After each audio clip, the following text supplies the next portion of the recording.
Hey everyone, I'm Gigi Silverman.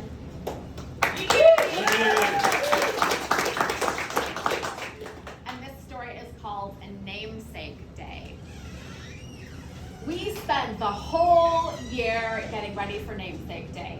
Why? As soon as the last one is behind us, we rest for a scant 24 hours before we are planning the next. We keep notebooks by our bedside tables in case we're seized by an idea in the middle of the night. We record thoughts like, how do I make my beheading more realistic, more terrifying? Should I carry my head on a tray or hold it against my right side? How can we make this blood have more, presence?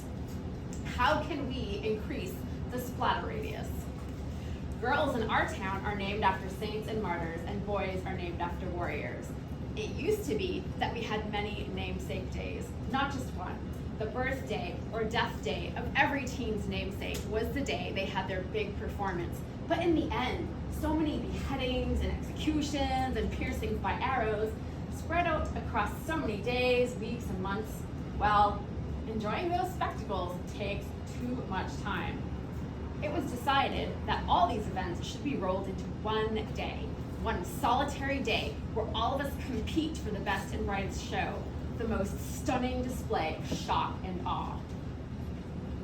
Events start after dark and go all night. Slots are assigned, and we are grouped by age.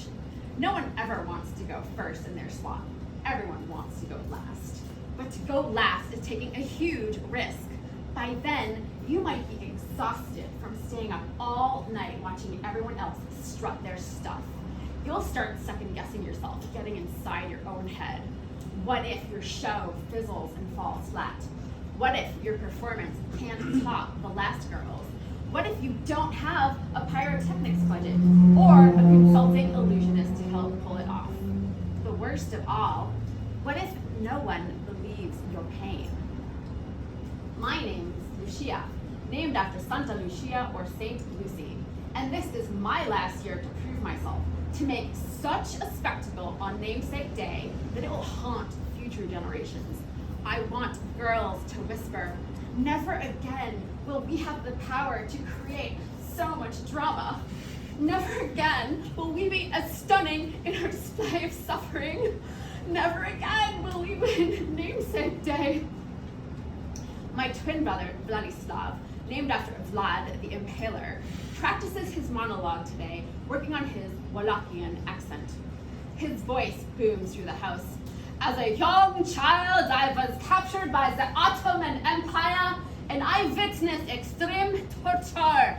And I said to myself, Vlad, never shall you be tortured the way you have witnessed others being tortured.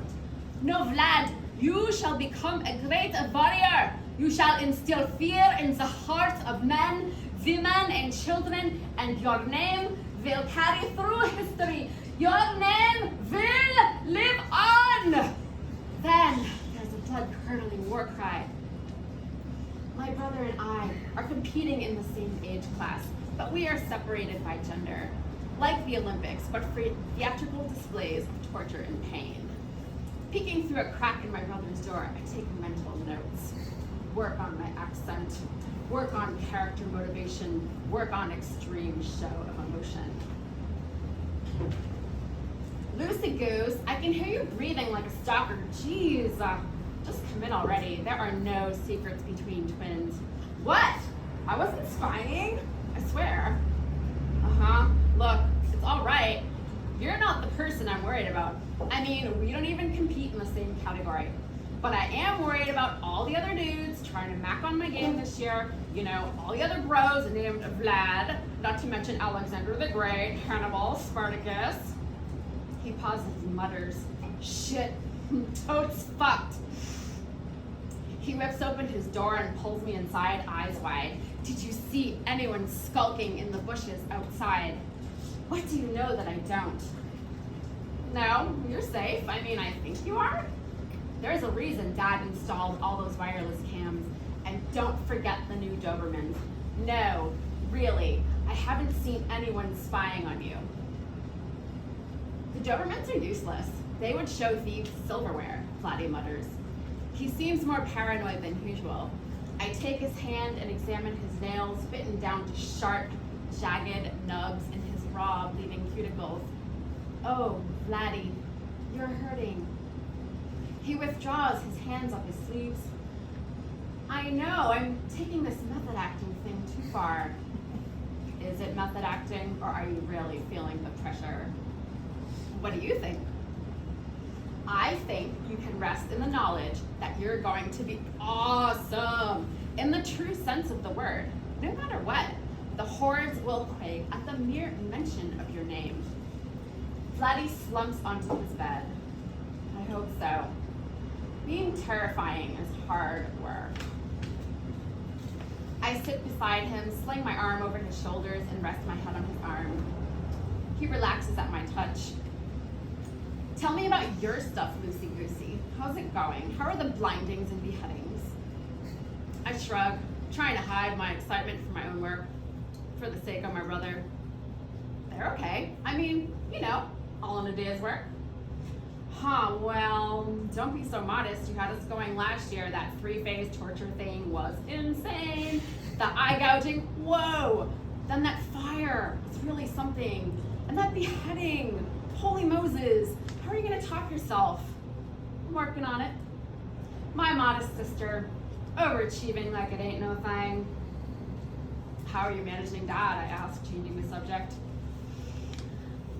His expectations are high. He was a Vlad too, and a long line of Vlads. I know, can't control himself because we have better technology now. We can make things look so real, right?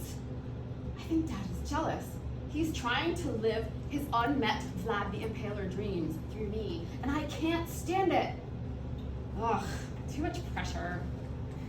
We sit in silence.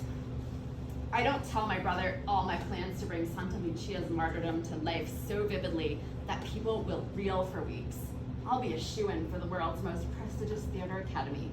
I'll be a celebrated heroine. I wish Mom were here. She died a few years ago after we were born of complications related to her injuries. She took Namesake Day seriously, so much that she won Best Saint and Martyr 3 years in a row, topping off her last year, her 18th year, with a show so devastating it resulted in a long hospital stay. Surgeries, blood transfusions, casts and wrappings for the broken bones, and third-degree burns. She was trying too hard to make it real. They say the real miracle is that my brother and I were even born.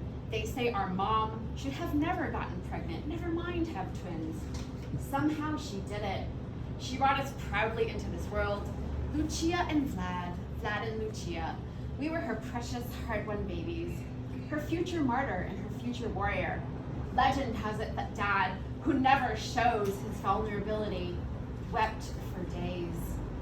Vlad the Impaler, 10th generation, cried and cooed at his tender newborns. Vlad the Impaler, 10th generation, changed wet nappies and powdered soft, delicate bum-bums. Vlad the Impaler, the 10th generation, sang Itsy Bitsy Spider, though he changed the ending to say, and thus Vlad the Impaler crushed his enemies. My best friend Joni, named after Joan of Arc, Natch, has seemed withdrawn lately.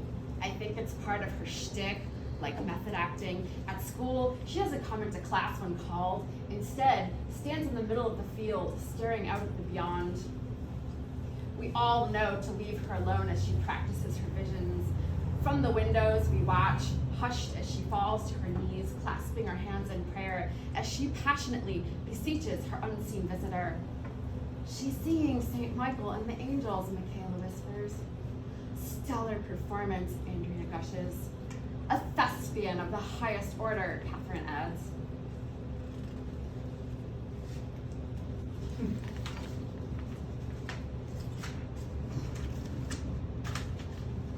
We nod. Joni's destiny will be to burn, as is mine. And if my best friend is anything like me, she's been researching fire. She's been researching how to light herself up safely and convincingly in how to stay unperturbed, unscathed, and perhaps appear ecstatic the whole time as flames lick her feet and rise up to consume her. Now that we're 18, we're raising the stakes. Going beyond merely implying fire to a heightened feeling of reality. This time, the flames will be real. I'm going to stop there. Thank you.